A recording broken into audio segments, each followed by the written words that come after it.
जितने ज्यादा दुख आपके जीवन में आ रहे हैं, बस थोड़ा सा इंतजार कर लीजिए, ईश्वर की उतनी ही बड़ी कृपा आपके ऊपर होने वाली है। इसका प्रमाण मैं एक शानदार किताब का दिखा रहा हूं जिसमें लिखा हुआ है कि जरूरी नहीं है आपके कर्म खराब हैं इसलिए आपको दुख कष्ट मिल रहे हैं। ये एक सच्चाई हो सकती है, परंतु ईश्वर जिनसे प्रेम करने लगता है वो जानबूझकर कष्ट देता है। मैंने एक वीडियो बनाई भी थी, ईश्वर जब आपके ऊपर कृपा करेगा वो पहले आपको निर्धन कर देगा।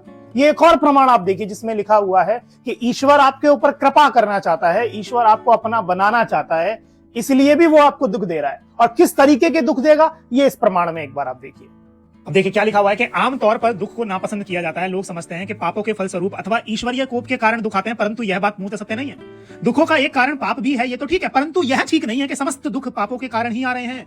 कई बार ऐसा भी होता है ईश्वर की कृपा के कारण, जो पूर्व संचित पुण्यों के कारण, पुण्य संचित तपस्या के कारण भी दुख आते हैं। मतलब क्या है कि भगवान को जब किसी प्राणी पर दया आ जाती है, जब भगवान उसको अपनी शरण में लेना चाहता है, तो उसके कल्याण के लिए ईश्वर चाहता है कि ये जो कुप्रवृत्तियों में ये पड़ा हुआ है इसको छुड़वाओ, तो इसलिए उसको दुख देते हैं। जिनकी ठोकर खा के मनुष्य अपनी भूल समझ जाए, निद्रा को छोड़कर सावधान हो जाए। अब यहां पर देखिए लिखा हुआ है, एक बड़ी शानदार पंक्ति लिखी हुई है, इसी प्रकार की कीचड़ से निकालने के लिए भगवान अपने भक्त को झटका मारते हैं, सोते हुए को जगाते हैं, बड़े जोर से झकझोरते हैं। और कौन से दुख ईश्वर देते हैं?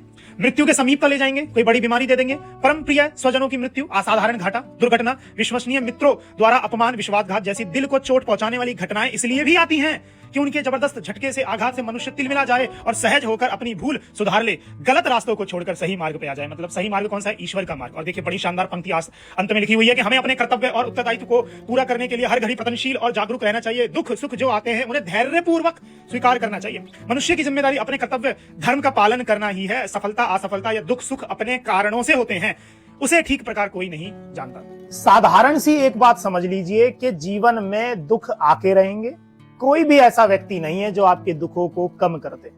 आज बुरा समय आ रहा है तो अच्छा भी आके रहेगा, वो बस आप सहन करिए। कहते हैं ना, पेशेंस रखिए, बस उस पेशेंस में आपका अच्छा समय भी आएगा। अच्छा समय जब आएगा तो जितने भी दुख आपको मिल रहे हैं, जब आप दुखी हुए हैं, तो ये आंसू जो हैं आपके जौहर में बदल जाएंगे, विश्वास मानिए।